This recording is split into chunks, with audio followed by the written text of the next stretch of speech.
د کاغذاتي نامزدګۍ جانچ پړتال.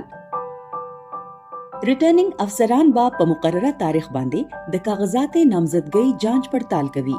د عمل کې امیدواران د هغوی د الیکشن ایجنټ، تجویز کننده، تایید کننده او نامزد نماینده یا د هغې حلقې کم یو ووټر چې په کاغذاتي نامزدګۍ باندې اعتراض لګولی وي شرکت کولی شي. آر او با اعتراض کنندگان ته ټول کاغذاتي نامزدګۍ د خولو مناسب موقع ورکوي او ټول آر او امیدواران د هغوی د الیکشن ایجنټس نامزد کولو والا یا کم یو ووټر چې په کاغذاتي نامزدګۍ باندې اعتراض لګولیو د هغوی په موجودګۍ کې به د کاغذاتو تفصیلی جایزه اخلي او ټول معلومات به ورکوي او د هغې د درستګۍ به یقین دهانی هم کوي. د جانچ پړتال دوران ریټرنینګ افسران هیڅ قسمه غیر متعلقه سوال نشي کولی او نه سداسي سوال کولی شي کوم چې د موصولو اعتراضاتو حصہ نه وي. د جانچ پړتال په سلسله کې ریټرنینګ افسران ضرورت په مطابق وړه شان انکوایري هم کولی شي. ریټرنینګ افسران د سمامولي غلطۍ په وجه کاغذاتي نامزدګي مسترد کولو په ځای داسې غلطیانې د صحیح کولو موقع به هم ورکوي. روایتي طریقې کار نه علاوه د ټیکنالوژي د استعمال سره ریټرنینګ افسران ته د آنلاین جانچ پړتال سہولت به هم میسر وي. کاغذاتي نامزدګي صرف په دې صورتونو کې مسترد کیدی شي کچری امیدوار ممبر پارلیمنت منتخب کېدو اهل نوي، کچری د امیدوار تجویز تایید کننده د متعلقه حلقې ووټر نو یا هغوی د یو نه زیات امیدوارانو حمایت کړي وي. د آئین آرټیکل 2 او 3 سره سره الیکشن ایکټ 2019 د سیکشن 8 او 1 کم یو شرط نوی پوره کړي یا امیدوار غلط تفصیلات ورکړي وي. د امیدوار تجویز تایید کننده دستخط جعلی وي. آر او با د هر امیدوار د کاغذاتي نامزدګۍ منظوری یا مسترد کېدو فیصله لیکي. د کاغذاتو مسترد کېدو وجوهات امیدوار ته هم ویلي کیږي او تفصیلی فیصله با په فارم باندې لیکل کیږي. جانچ پړتال په غرض سره ریټرنینګ افسران کم یو هم سرکاري محکمې نه معاونت اخیستی شي.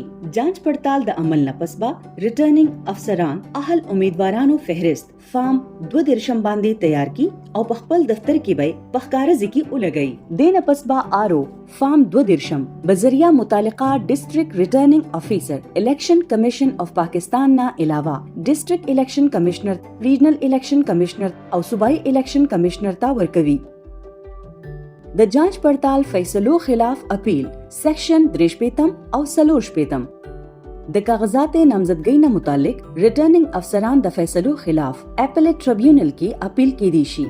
اپیلیټ ټریبیونل با د الیکشن کمیشن ورکړی شوی ټایم فریم مطابق د وړو کې شان سماعت نه پس د آر او د فیصلې خلاف دایر اپیل باندې حتمی فیصله جاری کوي. کچری د اپیلیټ ټریبیونل ورکړی شوی ټایم فریم کې دنه اپیل باندې فیصله اونکړي شي نو کاغذاتي نامزدګۍ باندې با ریټرنینګ افسرانو فیصله حتمی فیصله منلې کیږي.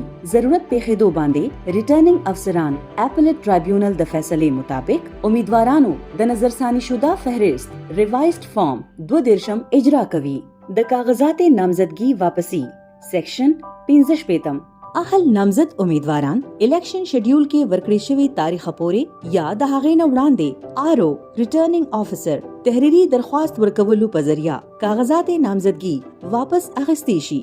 د کاغذاتي نامزدګي واپس اخیستو درخواست امیدواران د خپل دستخط سره ذاتی توګه باندې یا د مجاز وکیل په توسط سره آر او ته جمع کولی شي. ریټرنینګ افسران درخواست باندې د امیدوار د دستخط تصدیق یقیني جوړ کړي. د کاغذاتي نامزدګي واپس اخیستو درخواست واپسی یا منسوخي به ممکن نه وي. د کاغذاتي نامزدګي درخواست ریټرنینګ افسران په خپل دفتر کې پخکار ځکي ولګوي او د دې سره سره د دې اطلاع متعلقه صوبائی الیکشن کمشنر، ډیسټریکټ ریټرنینګ افسر او ډیسټریکټ الیکشن کمشنر ته ورکړي.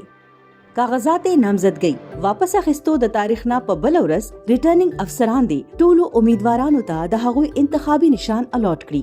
فارم 3 اردو حروف تهجی یعنی الفابیټیکل آرډر مطابق مرتب کړي او حتمی امیدوارانو فهرست فارم 3 فوري توګه باندې الیکشن کمیشن ته ولېږي کوم چې به دا په خپل ویب سټ باندې جاری کی او د دې کاپی متعلقه صوبائی الیکشن کمشنر، ریجنل الیکشن کمشنر، ډیسټریکټ ریټرنینګ افسر او ډیسټریکټ الیکشن کمشنر ته هم ورکړي.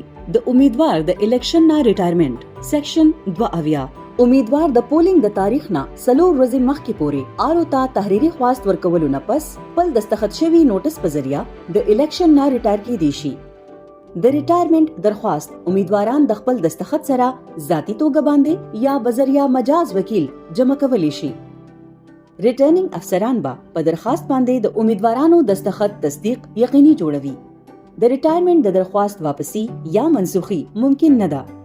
د ریټایرمنټ نوټس ریټرنینګ افسران په خپل دفتر کې په ښکاره ځکه لګوي او د سره دا اطلاع بذریعہ ریوایزډ فارم 3 متعلقه صوبائی الیکشن کمشنر، ډیسټریکټ ریټرنینګ افیسر او ډیسټریکټ الیکشن کمشنر ته ورکړي کیږي. د نامزدګۍ نه پس د انتقال په صورت کې کچري د پولینګ نه مخکې یا د پولینګ دوران کم یو هم امیدوار په حق ورسي نو ریټرنینګ افسران د اعلان عام پبلک نوټس په ذریعہ متعلقه انتخابي عمل فوري توګه باندې ودري.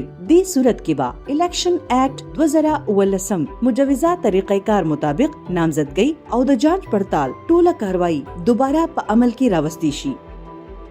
دې صورت کې الیکشن کمیشن دوباره انتخابي شیډیول جاری کوي. د دې حلقې نورو امیدوارانو د پاره دوباره کاغذات نامزدګي او سکیورټي فیس جمع کول ضروری نه وي.